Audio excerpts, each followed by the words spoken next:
Chemistry के 20 दीर्घ उत्तरीय प्रश्न आपके सामने लाए गए हुए हैं और ये जो है वो फिजिकल का क्वेश्चन है, इनऑर्गेनिक का क्वेश्चन है और ऑर्गेनिक, मतलब तीनों सेक्शंस का जो वीवीआई क्वेश्चंस है और इसमें से हर साल क्वेश्चन रहते हैं। ये जो आपके सामने ये पार्ट्स लाए गए हुए हैं इसमें से हर साल क्वेश्चन पूछे जाते हैं। तो आज आपको क्या करना है कि ये जो 20 क्वेश्चन आपको जो बताए जा रहे हैं इसको अच्छे ढंग से कंप्लीट कर लीजिएगा, क्योंकि आपका जो एग्जाम होने वाला है 2024 में भैया उसमें क्वेश्चन ये रहेंगे ही रहेंगे, नहीं रहने का सवाल ही नहीं है। तो 1 बाय 1 करके क्वेश्चंस देखते हैं, बहुत ज़्यादा इंपॉर्टेंट क्वेश्चंस है, तो आप सभी क्वेश्चन को अच्छे ढंग से कंप्लीट कर लीजिएगा, ठीक है। सभी को अच्छे ढंग से कंप्लीट करना है।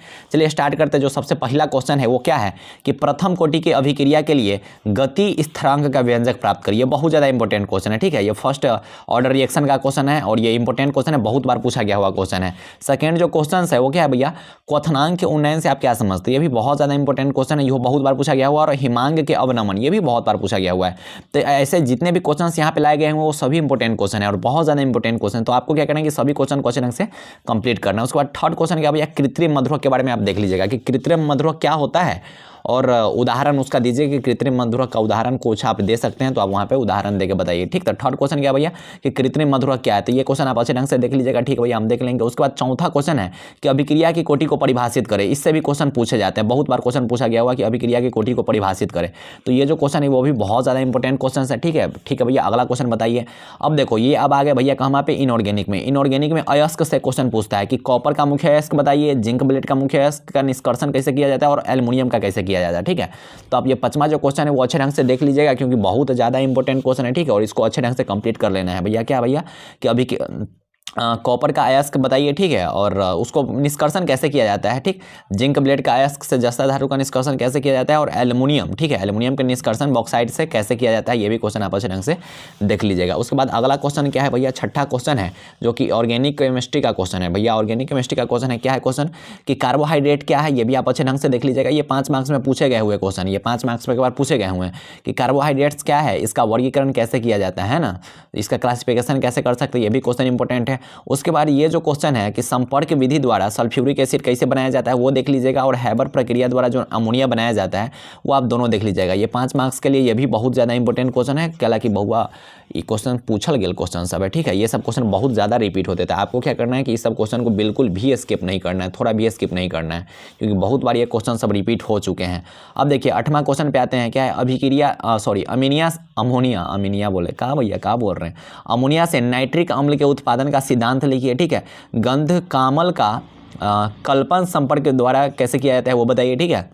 और है ऑक्जेलिक अम्ल के साथ सांद्र गंधात्मक की अभिक्रिया बताइए, ठीक। तो ये क्वेश्चन आप देख लीजिएगा, ये इनऑर्गेनिक के क्वेश्चन है, ठीक भैया। क्वेश्चन हम देख लेंगे, आपका सभी क्वेश्चन हम मानते हैं। और भैया बहुत को डाउट होता है कि भैया क्वेश्चन टकराएगा कि नहीं टकराएगा, देख लेना एग्जाम में, ठीक है, बहुत टकराएगा। अगला है इलेक्ट्रोकेमिस्ट्री का क्वेश्चन कि विद्युत रासायनिक सेल क्या होता है, ठीक है। इसको आप अच्छे ढंग से देख लीजिएगा। एक विद्युत रासायनिक सेल की बनावट और वर्णन कीजिए उसका, ये 5 मार्क्स में पूछे गए क्वेश्चन है, ठीक है। आप इसको अच्छे ढंग से देख लीजिएगा, ठीक है भैया, देख लेंगे। 10वां क्वेश्चन जो है वो ऑर्गेनिक केमिस्ट्री का क्वेश्चन है कि प्राइमरी, सेकेंडरी और जो टर्सरी अल्कोहल है उसमें डिफरेंस क्या है, विभेद क्या है। या फिर आपसे ये भी पूछा जा सकता है 2 मार्क्स में कि प्राइमरी अल्कोहल से आप क्या समझते हैं, सेकेंडरी अल्कोहल से आप क्या समझते हैं। अच्छा एक बात और देखो, अब मान लो कि ये क्वेश्चन भैया 5 मार्क्स का है, अब 2 नंबर में आपसे पूछ देगा कि प्राइमरी अल्कोहल से क्या समझते हैं, तो उसको लिखना, ऐसा ना कि छोड़ उड़ के चले आना, ठीक। फिर पूछ देगा कि सेकेंडरी अल्कोहल से क्या समझते हैं, तो उसको लिख के आना, ऐसा ना बोला कि भैया 5 मार्क्स में बताए थे 5 मार्क्स में नहीं आया, हम ऐसे नहीं लिखेंगे, ऐसा नहीं होता है। आपको जो भी क्वेश्चन जहाँ से मिले, 2 मार्क्स वाला मिले तो 2 मार्क्स वाला, अगर 5 मार्क्स में मिले तो 5 मार्क्स में लिखो, उसको लंबड़ा उमड़ा के कैसे हो, ठीक है। ठीक है भैया, आपकी बात को हम मानते हैं और मानेंगे। चलो 11वां क्वेश्चन है, क्या है 11वां क्वेश्चन भैया कि मिथेनोइक अम्ल एवं इथेनोइक अम्ल के बीच अंतर क्या है वो बताइए। या फिर आपसे ये पूछा जा सकता है कि मिथेनोइक अम्ल से आप क्या समझते हैं, या फिर आपसे पूछा जा सकता है कि इथेनोइक अम्ल से आप क्या समझते हैं। तो इस सब क्वेश्चन को क्या करना है भैया, अच्छे ढंग से देख लेना है। आपसे यहाँ पे डिफरेंस भी पूछा जा सकता है, या फिर दोनों का क्या बोला जा सकता है भैया, परिभाषा पूछा जा सकता है, ठीक है। तो ये नहीं होना चाहिए कि भैया हम डिफरेंस पढ़ के गए तो हम परिभाषा नहीं लिखेंगे, ऐसा नहीं होता है, ठीक है। जो तुमको आता है ना, बोले ना कि बोर्ड के पेपर में जो आपको आता है वो लिख के आइएगा, ठीक है। कोई भी क्वेश्चन स्किप नहीं करना है। स्किप जो है ना, स्किप शब्द ये तो आना ही नहीं चाहिए। कोई भी क्वेश्चन स्किप नहीं करना है। जिसके बारे में जितना पता है ना, 2 नंबर वाला क्वेश्चन आ गया 5 नंबर में, तो उसके बारे में तुमको पता है कुछ भी तो लिख के आना, ठीक। हाँ भैया लिख के आएंगे। अगला क्वेश्चन है कि इथेनॉल और एसिटाल्डिहाइड में क्या डिफरेंस होता है वो बताइए, ठीक है। उसके बाद फिनॉल एवं कार्बोक्सिलिक अम्ल में क्या होता है वो बताइए। एल्कोहल एवं फिनॉल में क्या होता है वो बताइए। फॉर्मेल्डिहाइड एवं एसिटाल्डिहाइड में क्या होता है वो बताइए। DNA और RNA में क्या अंतर है वो बताइए। उसके बाद इधर 2 क्वेश्चन है वो अच्छे ढंग से देख लेना, ठीक है। ठीक है। तो ये जो क्वेश्चन है वो आपसे या फिर आपसे पूछ सकता है कि डीएनए और आरएनए से आप क्या समझते हैं, ठीक है, एल्कोहल और फिनॉल से आप क्या समझते हैं, या फिर डिफरेंस पूछा जा सकता है। मतलब इसके बारे में अगर पढ़ना ना तो कैसनो क्वेश्चन बने ऐसे, इसको कंप्लीट कर लेना है, ठीक है भैया, कंप्लीट कर लेंगे और अच्छे ढंग से कंप्लीट करना है। तो उन्हें वीडियो का शेयर वर्क करा नहीं करता है जी, वीडियो को अभी देख लो, अभी शेयर वर्क कर दो, 2-4 को जो कॉलेज वॉलेज वाला ग्रुप हो, सब ग्रुप में क्या करना भैया, वीडियो को डाल देना ताकि सबको पता चलना चाहिए ना।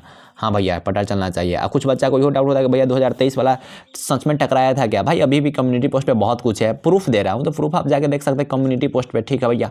आई भैया इधर मुस्कुराइए, एक बार इधर मुस्कुराइए, देखो मुस्कुराइए, देखो राउल्ट के नियम के बारे में आप पढ़ के जाइएगा। राउल्ट के नियम जो है वो इंपॉर्टेंट है, इसके बारे में थोड़ा बहुत आप पढ़ लीजिएगा, थोड़ा बहुत ना मतलब पढ़िए लीजिएगा।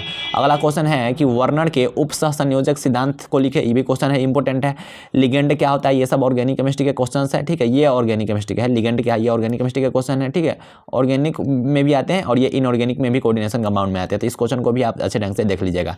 13वां नंबर क्वेश्चन का है, लोहा के मुख्य अयस्क का नाम लिखिए। अच्छा भैया, लोहा भैया आयरन बोलते हैं इसी को ना, हाँ इसी को आयरन या फिर Fe बोलते हैं। अब मान लो कि एग्जाम हॉल में बोल देगा Fe, एग्जाम हॉल में लिख दिया Fe के मुख्य अयस्क का नाम लिखे, तो Fe को ही लोहा बोलते हैं भैया, ठीक है। या फिर बोल देगा कि आयरन का मुख्य अयस्क का नाम लिखे, तो सब एक एक चीज़ होता है, आयरन लोहा Fe सब एक होता है, ठीक। अगला क्वेश्चन है कि आयोडीन का मुख्य स्रोत का नाम लिखे और समुद्री घास से इसको कैसे निष्कर्षण किया जाता है वो भी बताइए। ये बहुत ज़्यादा इंपॉर्टेंट क्वेश्चन है, ये जो है ना समुद्री घास वाला इंपॉर्टेंट क्वेश्चन है, बहुत बार पूछा गया हुआ है, ठीक है। ये क्वेश्चन को आप अच्छे ढंग से देख लीजिएगा। ये जो है ना क्वेश्चन कौन भैया, आयोडीन वाला क्वेश्चन बहुत बार पूछा गया हुआ है। ये जो दूसरा का क्वेश्चन है आयोडीन वाला, इस क्वेश्चन ढंग से आप क्या कीजिएगा भैया, देख लीजिएगा, ठीक। तो ये जो सेकंड वाला क्वेश्चन है बहुत ज़्यादा इंपॉर्टेंट क्वेश्चन है, 5 नंबर में पूछा गया हुआ है, ठीक है भैया। अगला क्वेश्चन बताइए। अगला क्वेश्चन जो है 14वां क्वेश्चन क्या है भैया, ध्यान से देखिएगा। प्रयोगशाला में है ना, ये किसको ये जो 2 रिएक्शंस दिए गए हैं वो, ठीक है, कि इथाइल एमीन कैसे तैयार किया जाता है और एनिलीन कैसे तैयार किया जाता है, उसके बारे में आप पढ़ लीजिएगा कि इसको प्रयोगशाला में तैयार करेंगे तो कैसे करेंगे। बहुत ज़्यादा इंपॉर्टेंट क्वेश्चन है, अच्छे ढंग से देख लीजिएगा। अगला क्वेश्चन पॉलीमर का पूछ दिया। थर्मोप्लास्टिक और थर्मोसेटिंग बहुलक से आप क्या समझते हैं? बहुलक को इंग्लिश में पॉलीमर बोलते हैं, तो थर्मोप्लास्टिक और थर्मोसेटिंग बहुलक में क्या अंतर है बताई दीजिए, इसको भी आप अच्छे ढंग से देख लीजिएगा, ठीक है भैया, देख लेंगे। अच्छा भैया 20 को जो ये आप क्वेश्चन दे रहे हैं VVI वाला, इतने से हो जाएगा का VVI जो लॉन्ग वाला क्वेश्चन है? हाँ, तो लॉन्ग वाला क्वेश्चन के लिए इतना काफ़ी है, जितना आएगा ना सब ही के अंदर में से आएगा, ठीक है, फिक्स है, कर लेना फिक्स, ठीक है। तो जो VVI क्वेश्चन हम जो लॉन्ग वाला एक के वीडियो में समेट दिए हैं पूरा, ठीक है, एक वीडियो में, तो इतना ही काफ़ी है, ठीक है। अगला क्वेश्चन देखिए, बहुलीकरण क्या है, ठीक है भैया, बहुलीकरण क्या है बता ही देंगे। योगात्मक बहुलीकरण और संघनन बहुलीकरण से आप क्या समझते हैं वो आपको बताइए, या फिर आपसे यही पूछ, अब इनमें से 3 को क्वेश्चन बन सकता है। 2 नंबर में पूछा जा सकता है कि बहुलीकरण से आप क्या समझते हैं, 2 नंबर में पूछा जा सकता है कि संघनन बहुलीकरण से आप क्या समझते हैं, पूछा जा सकता है कि योगात्मक बहुलीकरण से क्या समझते हैं, ठीक है। तो आप एक क्वेश्चन से कितने क्वेश्चन बना सकते हो, इस चीज़ को ध्यान में रखते चलना, ठीक है भैया। हमको नहीं समझ में आ रहा है, हमको लग रहा है लेकिन नहीं हो पाएगा हमारा इस बार अच्छा खासा रिजल्ट। अरे पढ़ो ना, तुम गला डर रहे हो। अब देखो आपसे ये पूछा जा सकता है कि उदाहरण दीजिए, या फिर आपसे परिभाषा भी पूछा जा सकता है, तो दोनों पढ़ लेना। आपसे पूछा जाएगा सिंथेटिक रबर का उदाहरण दीजिए, संघनक बहुलीकरण का उदाहरण दीजिए, कृत्रिम स्वीटनर, ठीक है ना, कृत्रिम मधुरक भी रहता है इसमें, मधुरक रहेगा या फिर स्वीटनर, उसके बारे में आप देख लीजिएगा। उसके बाद एंटीबायोटिक के बारे में आप पढ़ के जाइएगा, है नहीं, दवाई है एंटीबायोटिक, ये पढ़ना है आपको कहाँ पे भैया, केमिस्ट्री इन एवरीडे लाइफ में। नायलॉन 6 के बारे में, ये पॉलीमर में पढ़ना है, ठीक है। ब्यूना एस के बारे में पढ़ना है, ठीक है। एनाल्जेसिक पढ़ना है, प्राकृतिक एमिनो एसिड पढ़ना है, ठीक है। तो ये पढ़ के जाना, ठीक है। और इसका उदाहरण और साथ में ये क्या हो रहा है भैया, उदाहरण और साथ में इसका क्या पढ़ के जाना है भैया, परिभाषा भी थोड़ा बहुत देख लेना है, हालांकि इंपॉर्टेंट ये सब है, ठीक है। पूछा जाता है ऑर्गेनिक केमिस्ट्री से क्वेश्चन, तो इस सब में से आने की संभावना रहती है। अब देखो IUPAC वाला क्वेश्चन आपको देखने को मिल सकता है, ठीक है, कि फलनमा का IUPAC निकाल दे, जैसे ई बोल दिया, ई बोला, ठीक, और बोलेगा कि इसका IUPAC नेम लिखे। तो IUPAC क्वेश्चन आप रट नहीं सकते हैं, मैं रियलिटी बता रहा हूँ कि IUPAC वाले जो क्वेश्चन है उसको आप रट नहीं सकते। तो भैया रट नहीं सकते तो क्या करेंगे, IUPAC निकालने का आप तरीका सीख लीजिए, ठीक है। लगभग होगा 20 से 20 मिनट के आसपास का कोई वीडियो होगा, ठीक है, या फिर कम में मिनट का, ऐसा नहीं कि 2 घंटा का देख लेना, 20 मिनट 10 मिनट में बता देगा आपको कोई भी, ठीक है, कि IUPAC नेम कैसे निकाले। तो इसके बारे में पढ़ लेना, ठीक है, क्योंकि इसको रटना आसान नहीं होता है, क्योंकि ये निकालने का एक तरीका होता है। तो IUPAC के बारे में आप लोग पढ़ लीजिएगा, बाद में ही ना बोलना कि भाई आपका IUPAC वाला क्वेश्चन नहीं टकराया है। देखो IUPAC वाली क्वेश्चन टकराने बहुत कम चांस है, क्योंकि IUPAC नेम का एक तरीका होता है, कितना रट के जाओगे IUPAC नेम, ठीक है भैया। अगला क्वेश्चन आपसे रिएक्शंस के बारे में पूछा जा सकता है कि व्याख्या कीजिए कि कोल्बे रिएक्शन क्या होता है, कार्बोएमिन क्या होता है, BOD क्या होता है, कैनिजारो क्या होता है, हाफमैन क्या होता है, बुर्ज रिएक्शन क्या होता है, ये सब आपसे पूछा जा सकता है। ऑर्गेनिक केमिस्ट्री का क्वेश्चन है, ठीक भैया, तो हम देख लेंगे, ठीक। तो ये जो क्वेश्चन है इंपॉर्टेंट है, ठीक है, तो इसको आप अच्छे ढंग से देख लीजिएगा। लीजिएगा, ठीक है। 5 नंबर में आने की संभावना बहुत ज़्यादा है, ठीक है। और ये जो लास्ट क्वेश्चन है यहाँ भी देखो, अब आपसे पूछा जा सकता है कि क्या बोलते हैं इसको, कोऑर्डिनेशन जो कंपाउंड है, ठीक है, कोऑर्डिनेशन कंपाउंड का आपसे नाम पूछा जा सकता है कि भैया इसका नाम लिख के बताइए, इसका नाम कैसे लिखेंगे, ठीक है, ठीक है। इसका नाम स्ट्रक्चर फॉर्मूला जो है इसका कैसे लिखेंगे, तो आप इसको देख लीजिएगा, इसका भी तरीका आपको सीखना पड़ेगा। मतलब अभी आपको क्या क्या सीखना पड़ेगा, IUPAC नेम, ठीक है, क्योंकि ये सब पढ़ने वाली चीज़ है। और साथ में ये जो है, ठीक है, इसका जो नाम है वो लिखना सीख लीजिएगा, ठीक है। आप वीडियो सीख लीजिएगा क्योंकि ये टकराने की संभावना बहुत कम है। ये निकालने का तरीका होता है, ठीक है, कुछ नियम होते हैं उसके तहत ये निकाले जाते हैं, तो आप इसको देख लीजिएगा। अगला क्वेश्चन है कि संक्रमण तत्व के बारे में, कि रंगीन लवणों का निर्माण कैला करता है, क्या बोलते हैं इसको, परिवर्तनशील ऑक्सीकरण अवस्था क्यों होता है, तो आप इसको भी अच्छे ढंग से देख लीजिएगा। तो अब भी आपको क्या क्या देखना है, मेरी बातों को ध्यान से समझिए। अभी आपको क्या क्या पढ़ना है भैया, एक बार बता ही दीजिए भैया, रुको बता ही देते हैं। अभी आपको क्या क्या पढ़ना है, ध्यान से समझना, ध्यान से अभी आपको क्या क्या पढ़ना, हाँ चलो, अभी आपको IUPAC नेम पढ़ना, IUPAC नेम पढ़ना है, ठीक है भाई, IUPAC नेम पढ़ लेंगे। साथ में जो स्ट्रक्चरल जो फार्मूला निकालना होता है कोऑर्डिनेशन कंपाउंड का, वो देख लीजिएगा। क्या कि ये जो क्वेश्चंस होते हैं ये आपको समझने होते हैं, ठीक। और उसके बाद ये जो 20 जो लॉन्ग क्वेश्चन करवाए गए हैं ना यहाँ पे, 20 लॉन्ग क्वेश्चन, ये केमिस्ट्री के लिए इनफ है, ठीक है। अगर आप इतने क्वेश्चन कर लेते हैं, देखिए केमिस्ट्री में कितने क्वेश्चन पूछे जाते हैं, लॉन्ग क्वेश्चन 6 क्वेश्चन पूछे जाते हैं केमिस्ट्री में, जो लॉन्ग वाले क्वेश्चन होते हैं वो 6 क्वेश्चन पूछे जाते हैं। तो अगर आप 6 क्वेश्चन को ध्यान से समझो, केमिस्ट्री में लॉन्ग क्वेश्चन कितने पूछे जाते हैं, 6 क्वेश्चन पूछे जाते हैं। और 6 में से करने कितने होते हैं, 3 क्वेश्चन। अगर 3 क्वेश्चन कर देते हो तो आपका कितना नंबर आ जाएगा भैया, 15 मार्क्स आ जाएगा, ठीक है।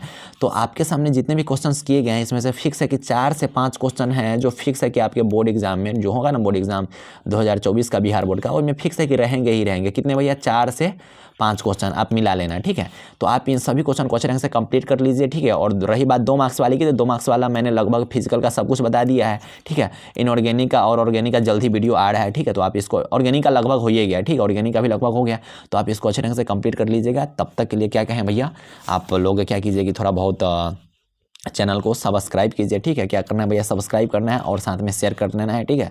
तो लव यू ऑल, पढ़ाई करते रहे, बाय बाय, टेक केयर, जय हिंद।